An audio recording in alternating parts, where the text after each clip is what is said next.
Communism is incredibly boring and oppressive, but you know what isn't? Is the coffee here in Vietnam.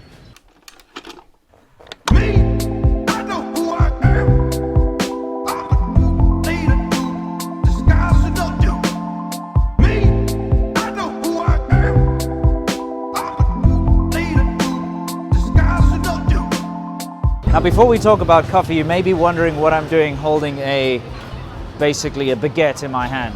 This is French bread, and this is in Vietnam, and yes, local people eat this. I have just bought this from a very pikey side of the road shop. I watched the old man make it, and this is a staple part of the diet here. It's awesome. It's something I really like about Vietnam. It's the fact that they've actually adopted a lot of the sort of French ways of life. Baguettes, French bread, coffee, that kind of thing. It's actually part of the culture now, and it's not something that's only for tourists. It's something that local people do. In the mornings, when I go out and I see people having breakfast, they're eating these. It's called banh mi, which kind of just means sandwich. They're eating banh mi for breakfast, and they're drinking coffee. And that's why coffee is actually a big part of the culture here. One of the best things about traveling through rural Vietnam, as Similk and I have been doing for our latest ADVChina adventure, is that you get these little cafes dotted on the side of the road, even in the most dreary truck towns. I must say, though, that sometimes they're not exactly what they appear to be. Coffee, do you have coffee? Yeah. Coffee. Do you have coffee? Hello. Hello. Hi. Hi. Wait, what have we done? Why? Hi, dude. Oh, that. No. If you want to know more about what happened there, go subscribe to the ADVChina channel. That's all coming up in an upcoming video, as we'll start to release our ADVChina Vietnam adventures soon. Anyway, before we continue talking about the rural truck stops, what's it like to go and buy a coffee in the capital of Vietnam, Hanoi? Can I have some coffee, please? Just some normal hot coffee. Milk coffee or black coffee? Milk coffee, please, hot. And can I also have a banh mi? Yes, thank you.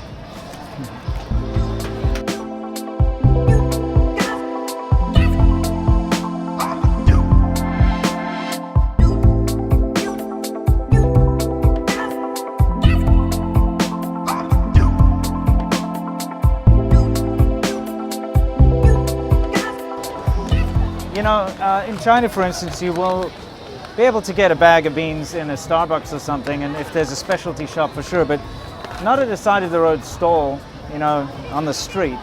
I find it really interesting just how much coffee is a part of the culture here.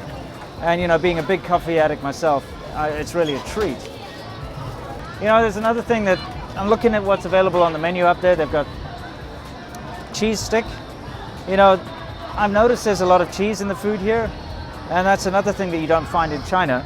I'm really enjoying the fact that there's a lot of the things I really missed while living in China is present here in the diet and the food. It's pretty awesome. And like, take a look, the actual machine that's being used to prepare the coffee, that's like a proper espresso machine, you know, we're not messing around here. These are actually the same machines, the same machines they use in China. And like I said in my China versus American coffee video that I did a while ago, Chinese coffee tastes fantastic, but it's not part of the culture. It's like a fancy artisanal thing that only posh people do occasionally. So it's not everywhere. But here, I mean, I was out in the middle of nowhere the other night, and you could see people sitting on the side of the road in, for lack of a better word, slums, drinking coffee. They got little coffee shops, and the locals are all drinking it. It's not just for foreigners, it's not just for rich, posh people who have LV bags and stuff. It's pretty awesome. Thank you very much. How much do I owe you?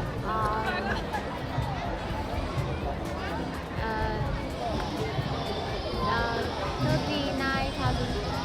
50 enough? 39? Yeah, good, thank you. It's really very reasonable. Very, very reasonable. What's 3,900 about? $1.50. $1.50. So for a very nice coffee, which by the way is better than any diner coffee or truck stop coffee you'll ever get in the States. Although I haven't had a sip yet, but I'm guessing. And you know, a French bread sandwich, it's $1.50. You can't really beat that.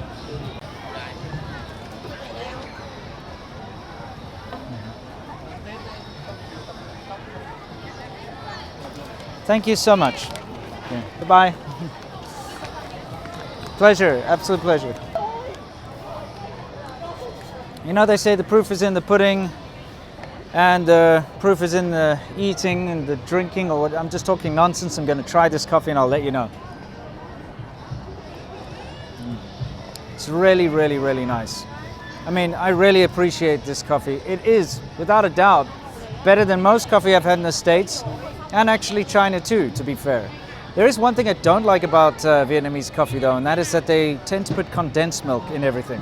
So rather than using milk, they make fantastic coffee. The beans are delicious, the actual coffee roast is amazing, but then they go and throw condensed milk in it, which, you know, just makes it too sweet for me, and it doesn't have the kind of taste I enjoy. So if you get it without any milk or without condensed milk, it's really a treat. Saying you don't like sea milk? I don't like sea milk, as in the condensed milk. Anyway, let me somehow manage this. So here I am, coffee in one hand, banh mi or French bread Subway sandwich in the other, in the middle of Vietnam. And I gotta say, I'm pretty happy about this setup. I absolutely love it. And it's such a surprise for me to find such good coffee. And I can tell you this, that when I leave Vietnam in a couple of weeks' time, I'm going to be taking bags and bags and bags of Vietnamese coffee back with me. Let's get back to the rural coffee, shall we? Prove a point. I mean, here I am in like a little truck town somewhere in the middle of Vietnam. Hello!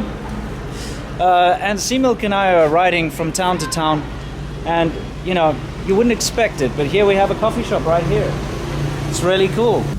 So this time, it's a bit different. It's actually in a bowl of warm water. Well, not warm, it's actually kind of hot. And I think it's quite fascinating. I really love this. It's such a good reprieve from what's going on outside there, because you can probably hear the trucks. It's literally like chaos out there. It's absolutely terrible. But to be able to sit down in one of these places and have a cup of coffee. Wow. Now that's different to the ones I've had before. This one's actually got a very sweet taste to it. Sweet and almost like Marmite, if that makes any sense. I'm not sure what I really feel about that one, but it is bloody nice. Hello. Hi. Your coffee is very good, thank you. Yes. Thank you. Thank you. So if we've learned anything from this video, it's that American truck stops really could take a page out of the Vietnamese coffee book. Even here in the communist Vietnam, the coffee is better. Guys, up your game. I'm looking forward to seeing you making a positive change. And until next time, you guys know the drill. As always, stay awesome.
Don't forget guys, every single Friday you can catch another SerpentZA video here, 1 p.m. EST. Wednesday, you can go check out Lawa86 over on his channel, same time. And of course, most importantly, every single Monday, down here, ADVChina. Those guys agree. They're telling you, go check out ADVChina. If you haven't checked it out yet, go now, go now. Anyway, see ya.